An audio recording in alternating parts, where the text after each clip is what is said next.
I should have known that suspending Dante Corvelli would be the biggest mistake of my life the moment his dark eyes promised retribution instead of remorse.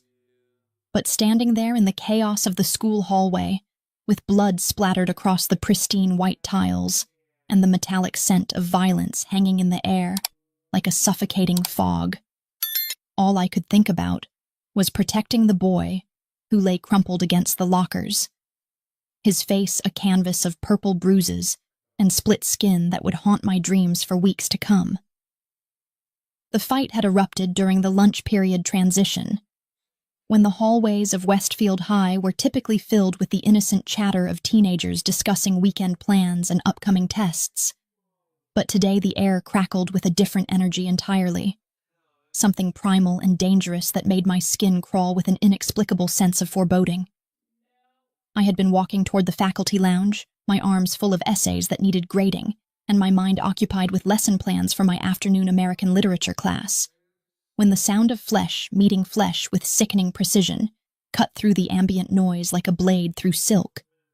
followed immediately by a chorus of gasps and excited shouts that could only mean one thing in a high school setting. When I rounded the corner near the mathematics wing, what I witnessed made my blood freeze in my veins and my heart hammer against my ribcage with such force that I was certain everyone within a 10-foot radius could hear it echoing off the walls. Dante Corvelli, a 17-year-old senior with shoulders that spoke of hours spent in underground gyms and eyes that held secrets far too dark for someone his age, had Marcus Henderson pinned against the bank of blue lockers with a grip so fierce that his knuckles had turned white from the pressure,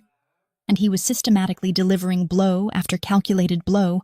to the smaller boy's face and torso with the methodical precision of someone who had been trained in the art of inflicting maximum pain. The crowd of students that had gathered around the scene stood frozen in a mixture of terror and morbid fascination, their teenage minds unable to process the level of violence they were witnessing, and I realized with a sinking sensation in my stomach that none of them were going to intervene. They were all too afraid of Dante Corvelli, too aware of the whispered rumors that followed him through the halls like shadows, too cognizant of the fact that crossing him meant facing consequences that extended far beyond the typical high school social hierarchy. "Stop this right now!" I heard myself shouting as I dropped my papers and pushed through the circle of onlookers, my teacher instincts overriding the primal fear that was screaming at me to turn around and pretend I had never witnessed this brutal display of dominance. "Dante, get off him immediately, or I'm calling security and the police." The moment my words reached his ears, Dante's movements ceased with an abruptness that was somehow more terrifying than the violence itself. And when he turned to look at me with those obsidian eyes that seemed to hold depths of darkness I couldn't begin to fathom, I felt something shift in the atmosphere around us, something that made the hair on the back of my neck stand on end and sent a chill racing down my spine that had nothing to do with the school's aggressive air conditioning system. "Miss Reeves?" he said, in a voice that was far too calm and controlled for someone who had just been engaged in such savage brutality, his tone carrying an undertone of something that might have been amusement, or might have been threat, and I found myself unable to determine which possibility frightened me more. I was just having a conversation with Marcus about respect and the importance of understanding one's place in the natural order of things. The way he spoke, with such articulate precision and barely contained menace, made it clear that this was not a typical teenage altercation born of hurt feelings or social media drama, but something far more sinister, something that spoke to a world beyond the safe confines of our suburban high school, where violence was not just a tool, but a language, and where power was measured not in grades or popularity, but in the ability to inspire fear and command absolute obedience.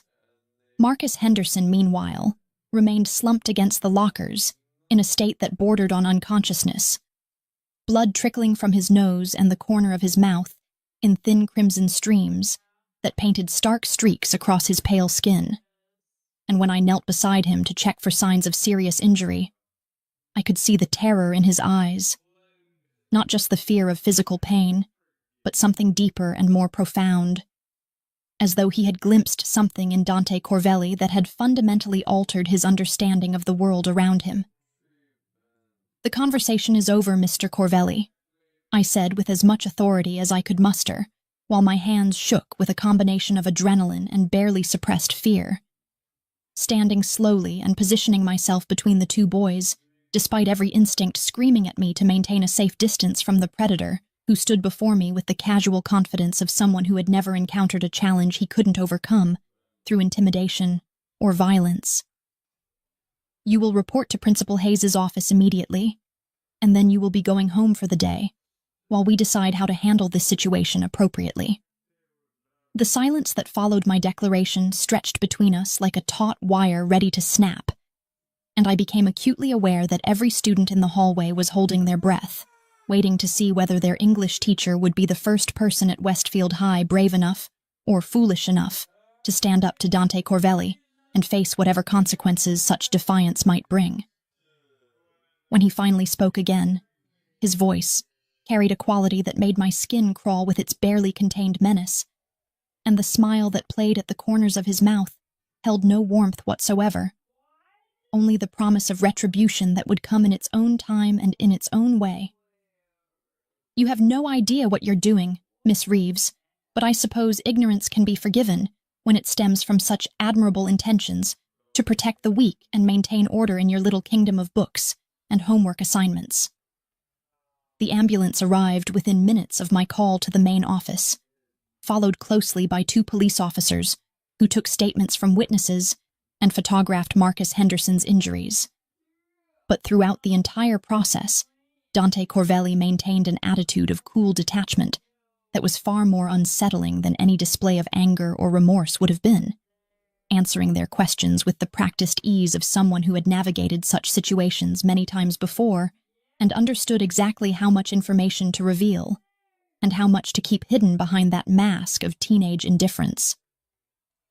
It was during the administrative chaos that followed, the paperwork, the phone calls to parents, the meetings with school officials who seemed inexplicably nervous about how to handle the situation, that I first encountered the man who would later introduce himself as Alessandro Romano, though at the time he presented himself simply as Dante's guardian, arriving at the school in a black sedan that looked expensive enough to feed a small family for several months, and wearing a charcoal gray suit that had clearly been tailored to accommodate the impressive breadth of his shoulders and the lean strength of his frame. Everything about Alessandro Romano screamed danger from the moment he walked through the doors of Westfield High's administrative office, from the way he moved with the fluid grace of a predator, who was constantly aware of his surroundings and ready to respond to any threat, to the cold calculation in his dark eyes as they swept the room, cataloging faces and assessing potential challenges with the methodical precision of someone accustomed to operating in environments where a single moment of inattention could prove fatal. When Principal Hayes introduced us, Alessandro's gaze settled on me with an intensity that made my mouth go dry, and my heart rate accelerate in ways that had nothing to do with fear, and everything to do with a primal recognition of masculine power that I had never experienced before in my carefully ordered world of lesson plans and parent-teacher conferences. His handshake was firm without being crushing, his touch lasting just a fraction of a second longer than propriety dictated. And when he spoke my name, Miss Sophia Reeves, it rolled off his tongue with an Italian accent that transformed the simple syllables into something that sounded almost intimate. "I understand there was an incident involving my nephew," Alessandro said to Principal Hayes, though his eyes never left my face, and I found myself struggling to maintain professional composure under the weight of his scrutiny, while wondering why a teenager's uncle would command such obvious deference from a man who had been running schools for over 2 decades. Principal Hayes, who typically maintained absolute authority in his domain and rarely showed nervousness when dealing with even the most difficult parents, seemed to shrink in Alessandro's presence, his usual confidence replaced by an obvious anxiety that manifested in the way his hands trembled slightly as he shuffled through the incident report and the nervous habit he had of clearing his throat before speaking. "Yes. Well, there was a fight, and Dante was clearly the aggressor. So Miss Reeves here has recommended a 3-day suspension pending a full investigation into the incident and a determination of appropriate consequences. The temperature in the room seemed to drop several degrees when Alessandro's attention shifted from me to Principal Hayes. And even though the change was subtle, barely perceptible, really, there was something in his expression that transformed him from merely intimidating to genuinely dangerous, something that spoke to reserves of violence that lay just beneath the surface of his civilized exterior, waiting to be unleashed on anyone foolish enough to cross whatever lines he had drawn in the sand. "I see," Alessandro said quietly, his tone remaining perfectly polite, even as something darker flickered behind his eyes like flames dancing in obsidian depths. "And this recommendation comes from Miss Reeves, who I assume witnessed the entire incident, and has made her determination based on a complete understanding of all the factors involved in the situation." The way he spoke made it clear that he was not asking a question, but rather making a statement. And when his gaze returned to me, I felt the full weight of his attention like a physical force pressing against my chest, making it difficult to breathe normally, while my mind raced to process the undercurrents of meaning that seemed to flow beneath every word he spoke. "That's correct," I managed to say, fighting to keep my voice steady, despite the way my pulse was hammering in my ears, and the strange sensation that I was standing on the edge of a precipice I couldn't see, about to step into a world I didn't understand but could never return from once I had crossed that invisible threshold. Dante used excessive force against another student, and regardless of whatever provoked the incident, violence of that magnitude cannot be tolerated in a school environment.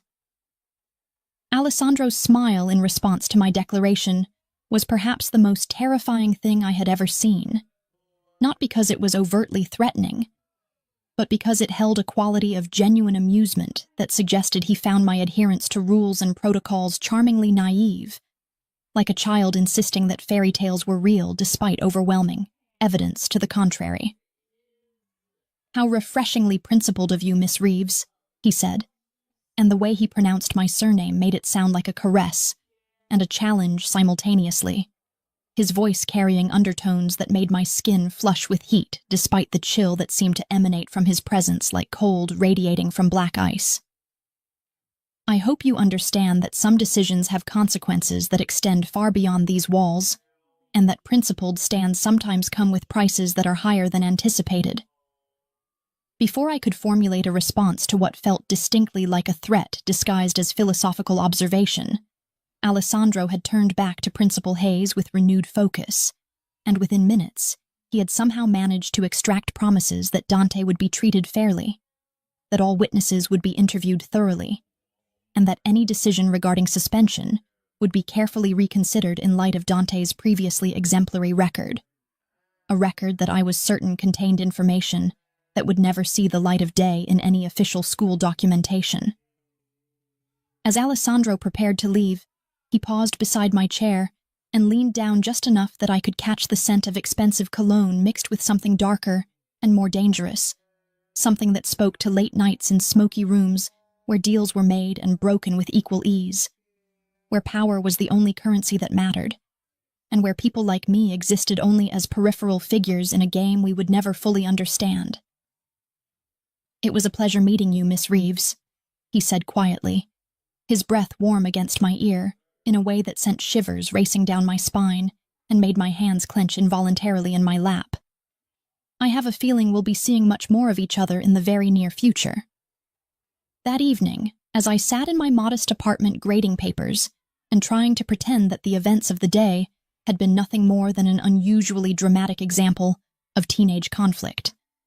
I noticed the black SUVs circling my building with the methodical precision of sharks patrolling territorial waters,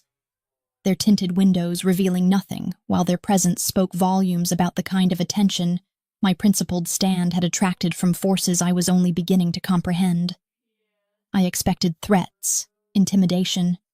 maybe even violence when Alessandro Romano appeared at my apartment door that night, like a shadow given human form. But what I didn't expect was the way he would offer me a deal that would bind me to the Mafia forever, while simultaneously awakening desires I never knew existed in the deepest, most hidden corners of my carefully controlled heart. Desires that would prove far more dangerous than any physical threat he could have made against my person or my livelihood. The knock on my door came at exactly 9:37 in the evening, according to the digital clock on my microwave that cast its green glow across my modest kitchen where I had been sitting with a cup of chamomile tea that had long since grown cold, my hands wrapped around the ceramic mug, more for the illusion of comfort than for any actual warmth, while my mind replayed the events of the past 2 days in an endless loop of analysis and second-guessing that had left me feeling raw and exposed, as though someone had systematically stripped away every layer of protection I had built around my ordinary existence as a high school English teacher who believed in rules and consequences and the fundamental goodness of standing up for what was right. When I opened the door, despite having checked the peephole 3 times and seeing nothing but empty hallway through the fisheye lens, Alessandro Romano stood there in the amber light of the corridor fixture, wearing a black wool coat that looked like it cost more than my monthly salary, and an expression that managed to be simultaneously apologetic and predatory. His dark eyes sweeping past me to take in every detail of my living space, with the calculating assessment of someone who made it his business to know everything about the people who crossed his path, whether they realized they had entered his sphere of influence or remained blissfully ignorant of the invisible threads that now connected their fate to his will. "Good evening, Miss Reeves," he said in that voice that seemed to carry undertones of silk wrapped around steel, his Italian accent lending a musical quality to my name that made it sound like something far more exotic and significant than the simple English surname I had carried my entire life, without giving it much thought. And as he spoke, I noticed the way his breath formed small clouds in the cool autumn air, a reminder that he was indeed human, despite the aura of otherworldly danger that seemed to emanate from him, like heat radiating from a forge where weapons were shaped in darkness and tempered with violence. "Mr. Romano," I managed to reply, my voice sounding strange and foreign to my own ears as I gripped the door frame with white-knuckled fingers, torn between the instinct to slam the barrier between us and retreat to the false safety of my apartment, and the inexplicable pull I felt toward this man who represented everything I had been taught to fear and avoid, everything that existed in opposition to the orderly, predictable world I had constructed around myself, like a fortress built from books and lesson plans and the comfortable routine of academic life. "I was hoping we might have a conversation about the situation involving my nephew," he continued, and although his words were phrased as a request, there was something in his tone that suggested refusal was not really an option, something that spoke to the kind of authority that was accustomed to being obeyed without question, not through force or intimidation, but through the simple understanding that compliance was the natural order of things when dealing with someone who occupied a position of power that transcended normal social hierarchies. Against every instinct screaming at me to maintain the safety of distance and locked doors, I found myself stepping aside to allow him entry into my private space, watching as he moved through my living room with the fluid grace of someone who was constantly aware of his surroundings and ready to react to any potential threat, his eyes cataloging the details of my existence, the overflowing bookshelves that lined every available wall, the stack of ungraded essays on my coffee table, the photographs of my family displayed on the mantel above a fireplace I rarely used, the evidence of a life lived quietly and without drama or danger, or the kind of complications that came with crossing paths with men like Alessandro Romano. "You have a lovely home," he said as he settled into my burgundy armchair as though he belonged there, as though he had every right to make himself comfortable in my sanctuary while I stood frozen near the door, uncertain whether I should offer him something to drink or demand that he state his business and leave before my neighbors began to wonder about the expensive car parked in our modest complex, and the kind of man who emerged from it wearing suits that cost more than most people made in a month. "Thank you," I replied automatically, my teacher training kicking in, despite the surreal nature of the situation, and I moved toward the couch opposite him with careful, measured steps, hyper-aware of the way his gaze followed my movements with the focused attention of a predator tracking prey. Though whether I represented a threat to be neutralized or something else entirely remained unclear in the charged atmosphere that had settled between us, like a living thing with its own pulse and breathing. "I imagine you're wondering why I'm here," Alessandro said, leaning back in the chair with casual elegance while his fingers drummed against the armrest in a rhythm that seemed to match the accelerated beating of my heart. And when he smiled, that same expression I had witnessed at the school that managed to be both charming and terrifying, I felt something shift inside me, something that had nothing to do with fear and everything to do with a recognition of masculine power that awakened responses I had never experienced before in my carefully controlled existence. "The thought had crossed my mind," I managed to say, settling onto the edge of my sofa, with my hands folded in my lap, like a schoolgirl called to account for some transgression. Though in this case, I was beginning to understand that my transgression was not breaking any rule or violating any protocol, but rather failing to understand that there were forces in the world that operated according to their own logic, their own code of conduct that had nothing to do with the laws and regulations that governed the lives of ordinary people like myself. "What I'm going to tell you, Miss Reeves, may come as something of a shock," Alessandro began, his voice taking on a quality that suggested he was about to reveal information that would fundamentally alter my understanding of the world around me. And I found myself leaning forward despite my better judgment, drawn into his orbit like a planet caught in the gravitational pull of a star that promised both illumination and destruction in equal measure. "Dante is not simply a troubled teenager acting out against authority figures because of typical adolescent rebellion," he continued, his eyes never leaving my face as he spoke, watching for my reaction to each carefully chosen word, with the intensity of someone who made it his business to read people as easily as I read the novels I taught to my students, parsing every expression and gesture for the deeper meanings that lay beneath the surface of polite conversation. "He is the heir to a family business that operates according to principles and traditions that have been passed down through generations, principles that value loyalty above law, family above society, and respect above everything else that people in your world consider important," Alessandro said. And the way he pronounced the phrase, "your world," made it clear that he was drawing a distinction between the safe, predictable realm I inhabited, and the darker, more dangerous territory where he held sway, where violence was not an aberration but a tool, where power was measured not in degrees or certifications, but in the ability to command absolute obedience through a combination of fear and respect that transcended any authority granted by institutions or governments. The implications of what he was telling me began to sink in, like stones dropping through water, each realization creating ripples that spread through my consciousness and disturbed the calm surface of my previously ordered understanding of the world. And I felt something cold and hard settle in my stomach as I began to comprehend that my decision to suspend Dante Corvelli had not been the simple application of school policy to a disciplinary issue, but rather an act of defiance against a power structure that existed completely outside the legal and social frameworks that had shaped my entire worldview. When you suspended Dante in front of his peers, you unknowingly challenged not just his personal authority, but the reputation of his family, Alessandro continued, his voice remaining calm and measured even as the weight of his words pressed against my chest like a physical force,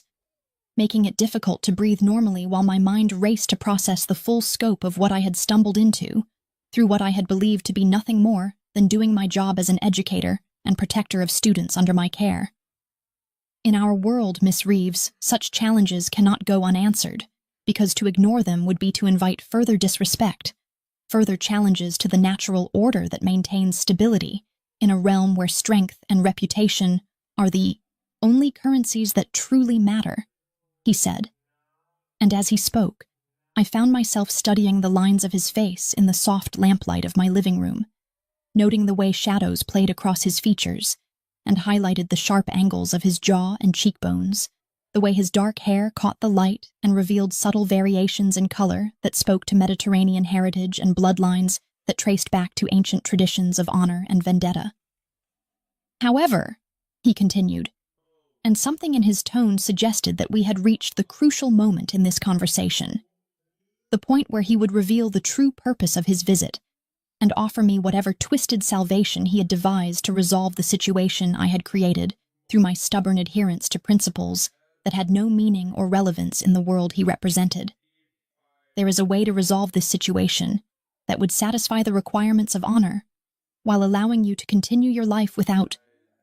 complications. The pause before that final word hung in the air between us like a blade suspended by a thread, and I understood without needing clarification that complications was a euphemism for consequences that could range from professional ruin to personal harm. Consequences that would flow not from any legal authority or institutional power, but from the kind of justice that operated in shadows and back alleys, the kind of retribution that left no fingerprints and could never be traced back to its source through any investigation or legal proceeding. What kind of resolution? I heard myself asking, though part of me already suspected that any solution offered by Alessandro Romano would come with strings attached, would require me to step across lines I had never imagined crossing, would transform me from an innocent bystander who had stumbled into something beyond her understanding into an active participant in a world where moral compromises were not just acceptable, but necessary for survival. "You become Dante's private tutor," Alessandro said, the simplicity of his proposal making it seem almost reasonable until he continued speaking and revealed the full scope of what such an arrangement would entail. The ways in which accepting his offer would bind me to his family's interests and make me complicit in their world in ways that could never be undone or forgotten. You help him complete his education, ensure that he graduates with the grades and credentials necessary to maintain the appearance of legitimacy that successful families require in the modern world. And in return, you receive compensation that will be far more generous than your current salary, along with the protection that comes with being under the umbrella of Corvelli family interests, he explained, his voice taking on the tone of someone outlining a business proposal, though the nature of the business in question remained shrouded in implications and euphemisms that only partially concealed the reality of what he was offering. As he spoke, Alessandro rose from the chair and moved toward the window that looked out over the parking lot, where I had noticed the black SUVs circling earlier. And when he turned back to face me, the light from outside cast his features in sharp relief, creating a contrast between illumination and shadow that seemed to symbolize the choice he was presenting. Step into his world of dangerous protection and moral ambiguity, or remain in the light of my ordinary existence, and face whatever consequences might follow from my defiance of forces I could neither understand nor control. "You have 24 hours to consider my offer, Miss Reeves," he said, moving toward me with slow, deliberate steps that made my heart rate accelerate and my mouth go dry as I became acutely aware of the way his presence seemed to fill the space around us, creating an atmosphere that was simultaneously threatening and intoxicating,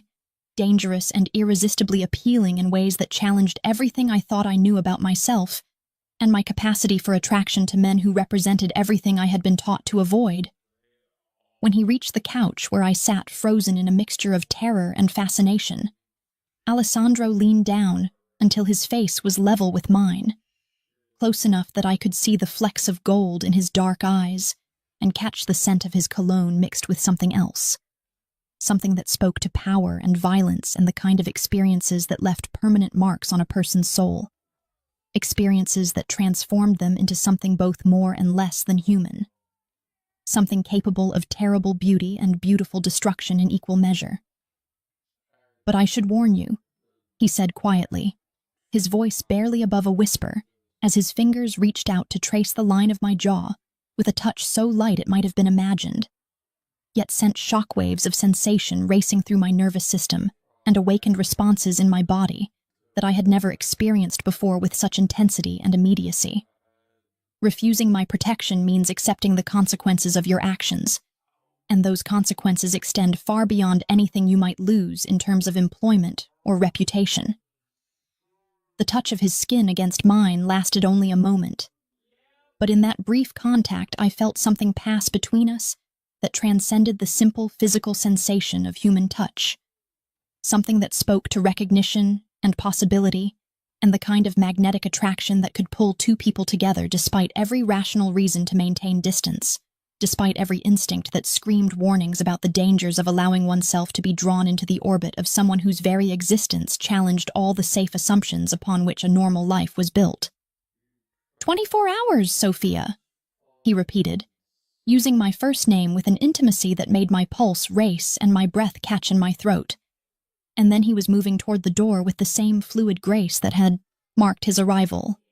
leaving me sitting alone in my living room with the lingering scent of his cologne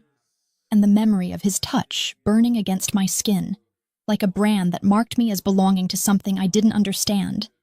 but could no longer ignore or pretend didn't exist in the carefully ordered universe I had constructed around my ordinary existence as a teacher who believed in rules and consequences and the fundamental goodness of standing up for what was right. After he left, I spent the night researching the Corvelli family on my laptop, scrolling through news articles and police reports, and missing person cases that painted a picture of an organization that operated with impunity in the shadows of legitimate society. And with each new piece of information I discovered, the full scope of what I had stumbled into became increasingly clear, along with the growing realization that Alessandro Romano's offer might be the only thing standing between me and a fate that would make my current terror seem like a pleasant memory from a simpler, more innocent time. I thought I could save Dante and walk away unscathed, returning to my orderly world of lesson plans and parent-teacher conferences, as though the past months of tutoring sessions and stolen glances at Alessandro Romano had been nothing more than a dangerous detour from my predetermined path. But standing in the marble foyer of the Corvelli family compound, with gunfire echoing through the night air and blood staining the pristine white walls that had witnessed generations of violence disguised as tradition, I finally understood that the moment I had chosen to defy their world had chosen to claim me as its own, and there would be no returning to the woman I had been before Alessandro's fingers had traced the line of my jaw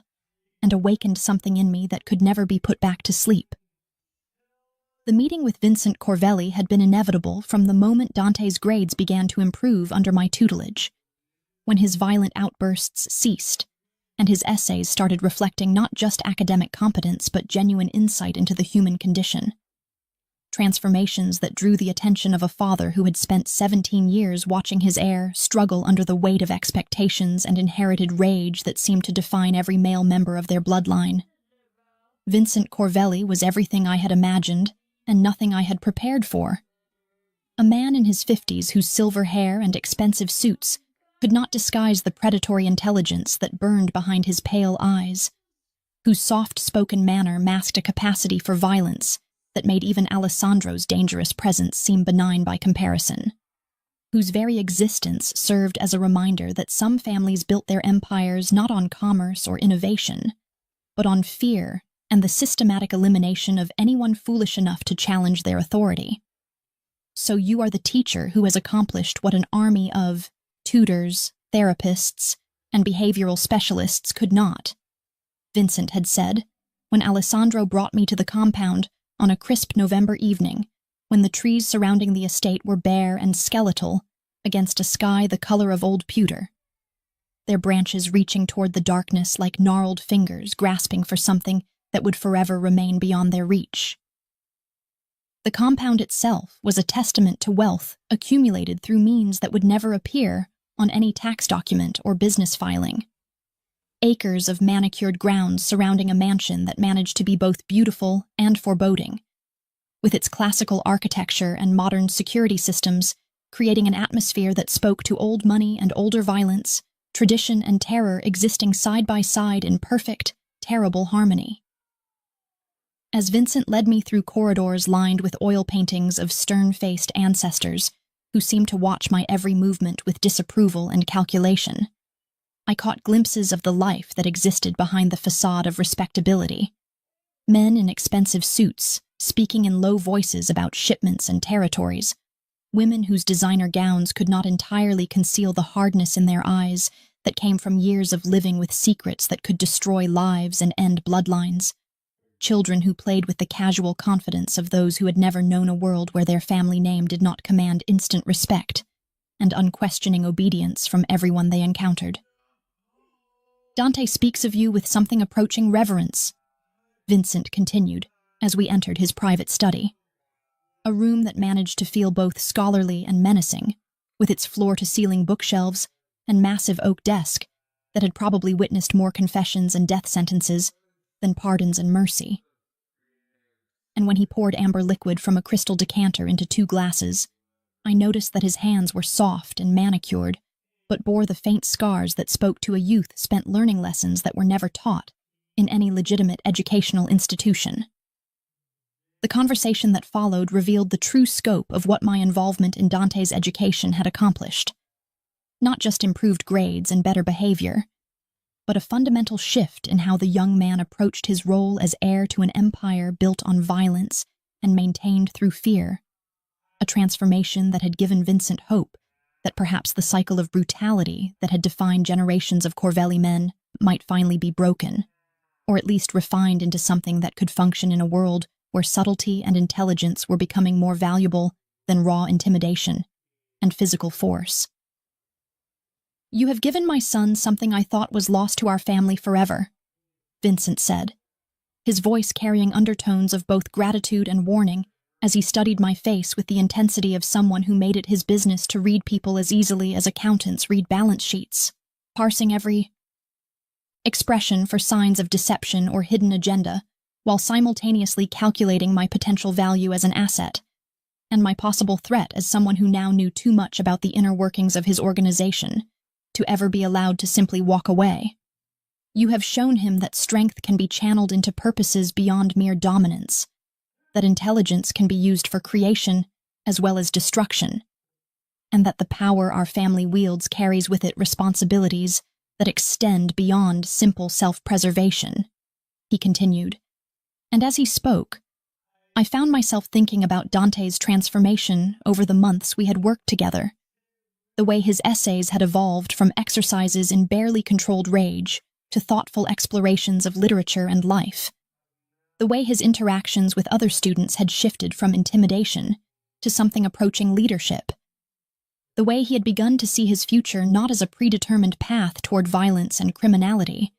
but as a choice between perpetuating the cycle that had defined his family for generations, or finding ways to use their power for purposes that transcended mere survival and territorial control. But even as Vincent praised my influence on his son, I could see the calculation behind his gratitude, the way his mind was already working to determine how best to ensure that my continued involvement in Dante's life, and by extension, in the family's affairs, could be secured without relying solely on the voluntary cooperation that might disappear the moment I fully comprehended the true nature of what I had become entangled in through my stubborn insistence on treating Dante Corvelli like any other student who needed guidance and support, rather than fear and submission. "Of course, Miss Reeves, you understand that what you have witnessed here tonight, what you have learned about our family and our business, cannot be shared with anyone outside these walls," Vincent said. And although his tone remained conversational and polite, there was something in his pale eyes that made it clear this was not a request, but a statement of fact. A simple acknowledgement of the reality that some knowledge carried with it permanent obligations and irreversible consequences that transformed the bearer from innocent bystander to unwilling conspirator, from outsider looking in to insider trapped within a world where loyalty was the only currency that mattered, and betrayal was a debt that could only be paid in blood. The attack came without warning, during what should have been a peaceful family dinner. The sound of automatic gunfire shattering the elegant atmosphere of crystal and china, and polite conversation as rival family soldiers attempted to breach the compound's defenses, in what I later learned was a coordinated assault designed to eliminate Vincent Corvelli and his heir in a single, devastating blow that would leave their territory ripe for conquest, and their business interests available for redistribution among the surviving families who had spent months planning this moment of vulnerability. In the chaos that followed, the screaming of staff and family members, the crash of overturned furniture, the acrid smell of gunpowder mixing with the aroma of expensive wine spilled across Persian rugs. I found myself pressed against the marble floor of the dining room, while Alessandro's body covered mine, his weight both protective and possessive as he shielded me from the violence that erupted around us with the sudden fury of a summer storm, his presence serving as a reminder that whatever else I had become in the months since our first meeting, I was now his responsibility, his charge, his treasure to be protected at all costs. "Stay down," he whispered against my ear as bullets shattered the windows that looked out over the gardens where I had walked with Dante just hours earlier, discussing his college applications and his growing desire to find ways to use his family's resources for purposes that transcended mere criminal enterprise. Conversations that now seemed to belong to a different lifetime, a more innocent era when I still believed that good intentions and moral clarity were sufficient armor against the harsh realities of a world where power and violence were the only languages that truly mattered.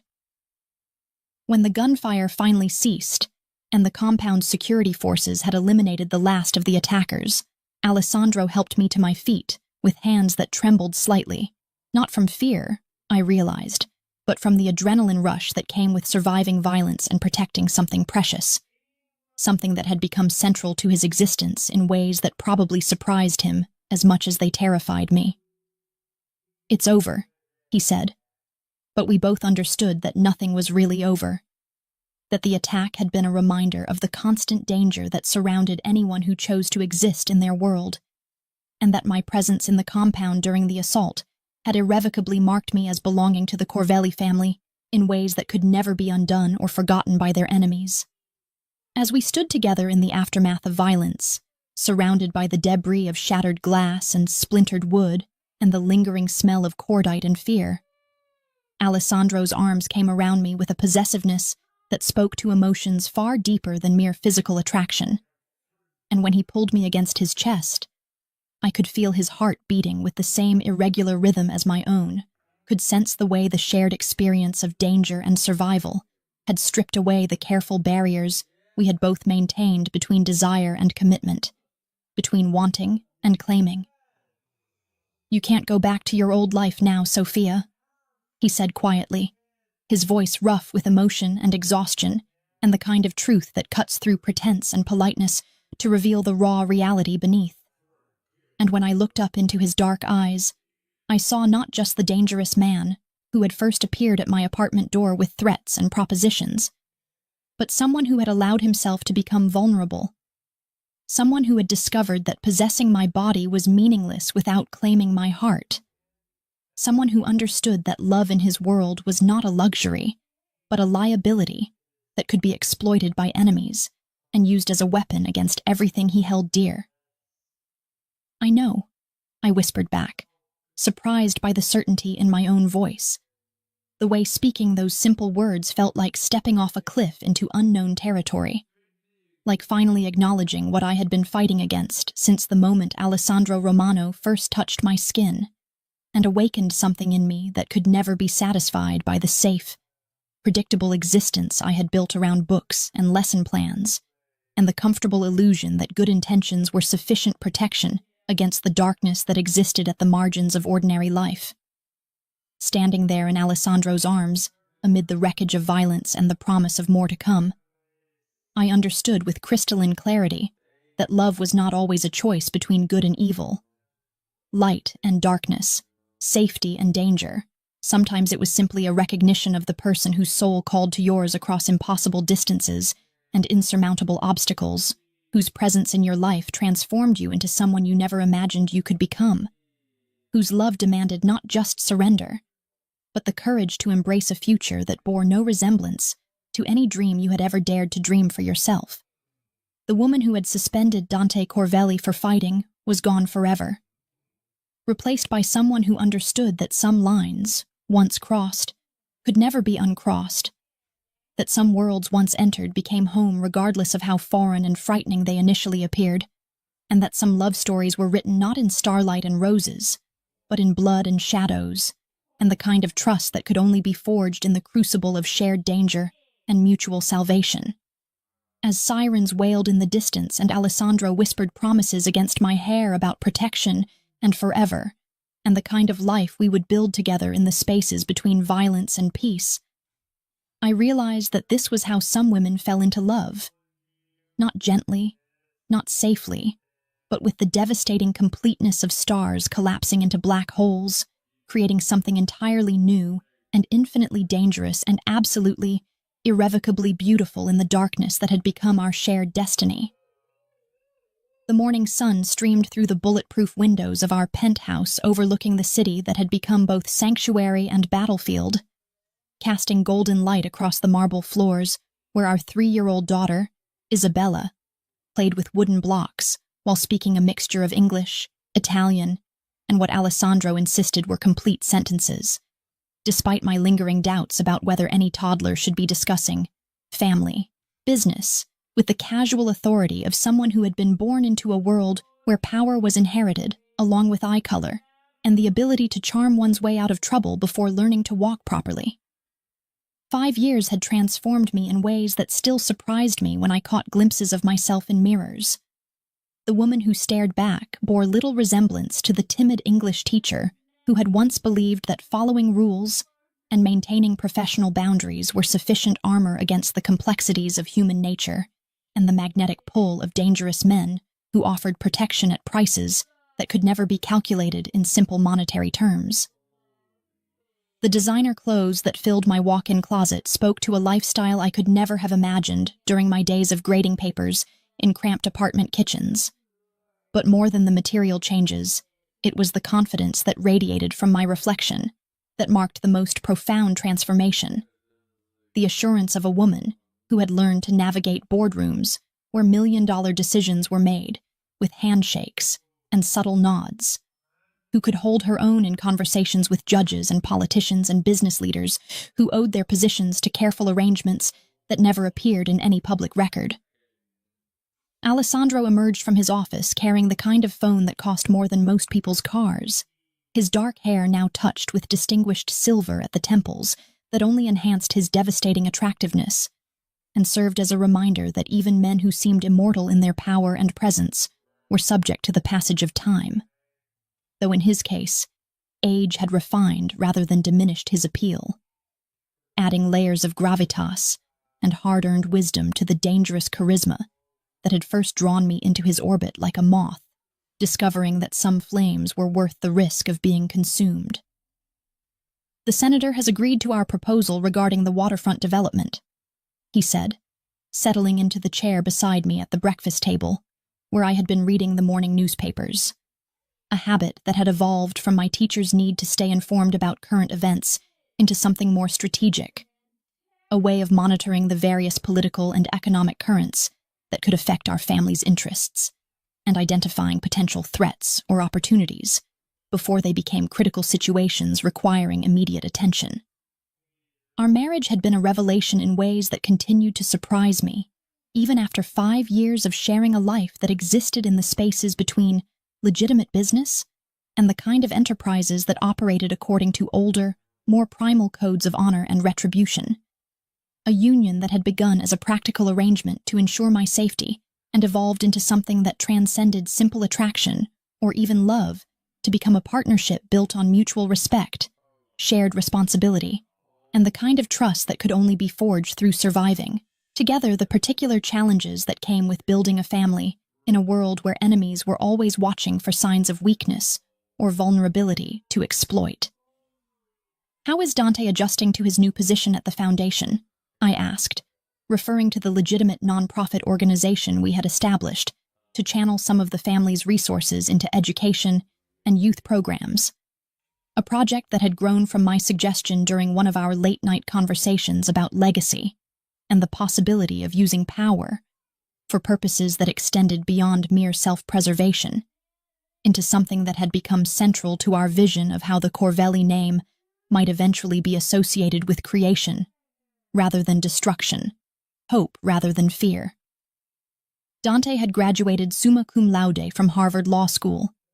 His transformation from the angry teenager who had nearly killed a classmate into a thoughtful young man committed to using his intelligence and family connections for constructive purposes, serving as proof that change was possible even in bloodlines that seemed destined to repeat cycles of violence across generations. Though we all understood that his evolution had required not just education, but the kind of love and support that helped him envision alternatives to the path that had been laid out for him since birth. "He's exceeding all expectations," Alessandro replied, and the pride in his voice reflected not just satisfaction with his nephew's professional accomplishments, but genuine affection for the young man who had become like a son to us both, whose presence in our lives served as a reminder that some of the most meaningful victories were measured not in territory conquered or enemies defeated, but in the transformation of a single human soul from darkness toward light, from destruction toward creation, from despair toward hope. The irony was not lost on me that my greatest success as an educator had come not through traditional classroom instruction, but through the patient, dangerous work of helping a young man born into violence discover that strength could be channeled in directions that built rather than destroyed, that intelligence could be used to solve problems rather than simply eliminate obstacles, that the power he had inherited carried with it opportunities to create lasting change rather than simply maintaining the status quo through fear and intimidation. Isabella looked up from her blocks with the kind of smile that had the power to stop conversations and melt hearts, her dark eyes, so like her father's, sparkling with mischief and intelligence that promised she would grow into the kind of woman who could command rooms and bend wills to her purposes,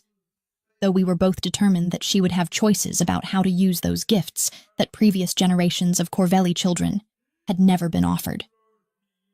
"Mama, tell me the story about the teacher and the dangerous man,"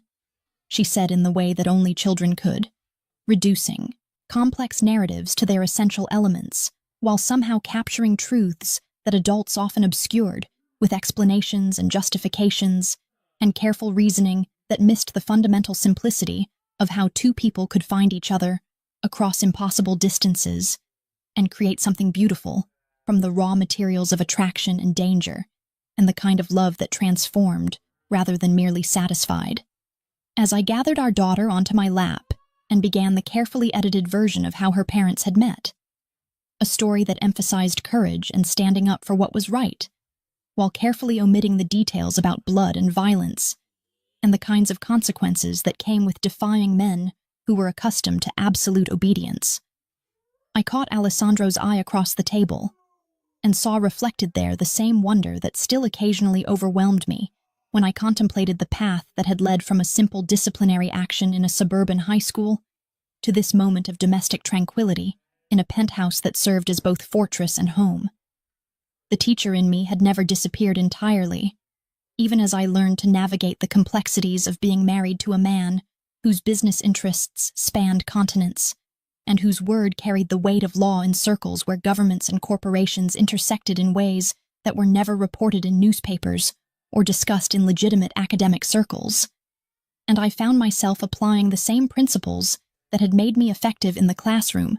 to the broader challenges of helping shape an organization that was slowly, carefully evolving from its violent origins toward something that could survive and prosper in a world where information moved faster than bullets and reputation could be destroyed more quickly than enemies. "Once upon a time," I began, using the traditional opening that had launched 1,000 bedtime stories, while knowing that this particular tale belonged to a genre that had never been catalogued in any library or studied in any literature class.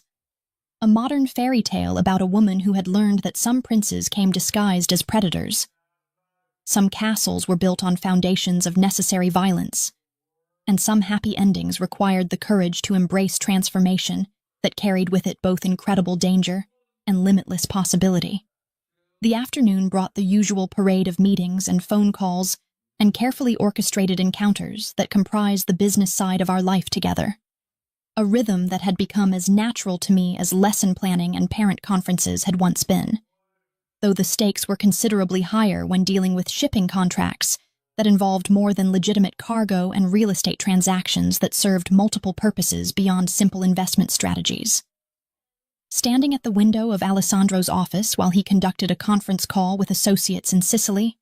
I watched the city spread out below us like a living map of territories and influences, neighborhoods and businesses and institutions that operated according to arrangements that had been negotiated through generations of careful diplomacy and occasional violence. A complex ecosystem where we had found our place not through conquest, but through the gradual evolution of power structures that were adapting to changing times and new realities. The woman who had once believed that right and wrong were clearly defined concepts,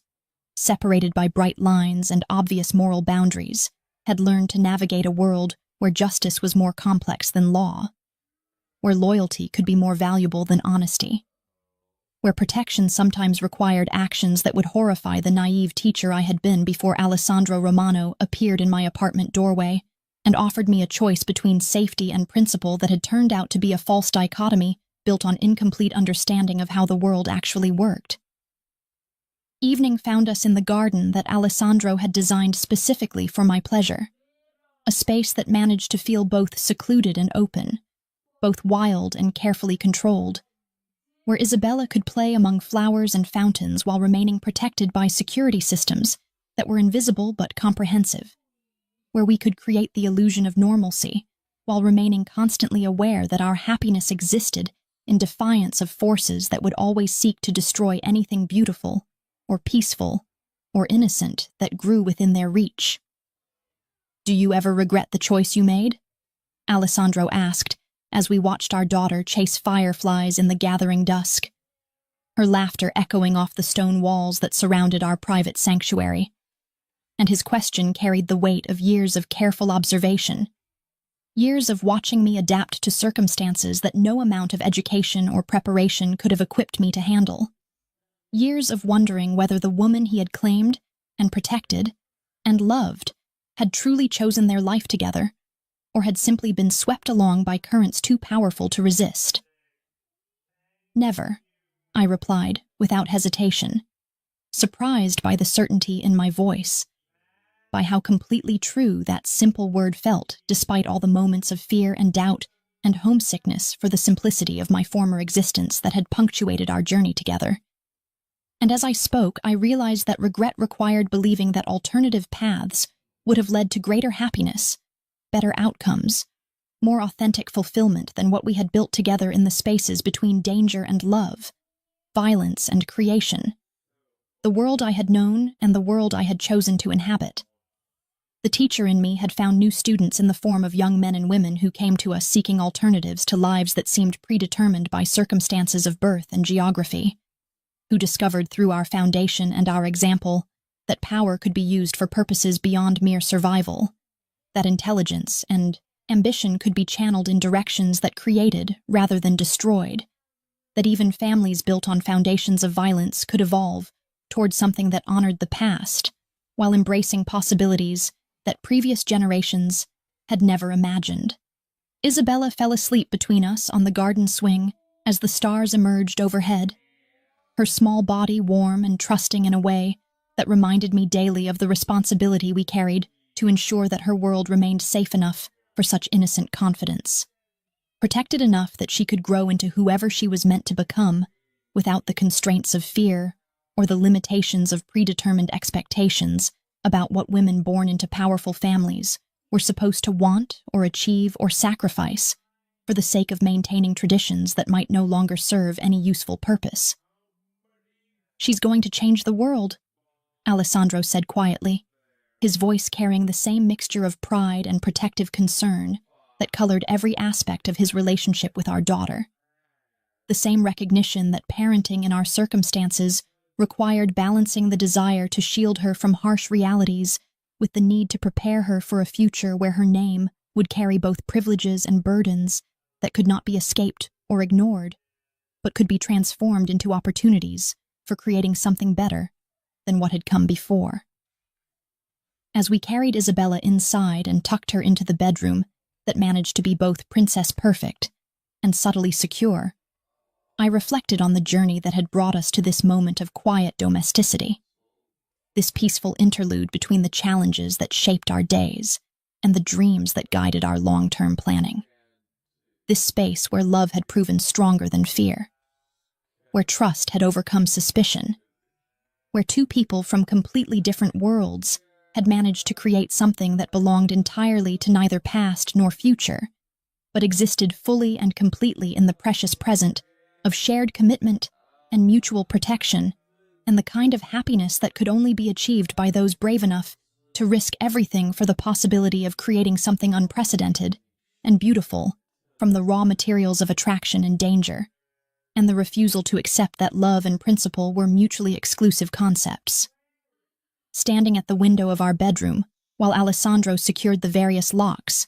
and activated the discreet security systems that protected our sleep,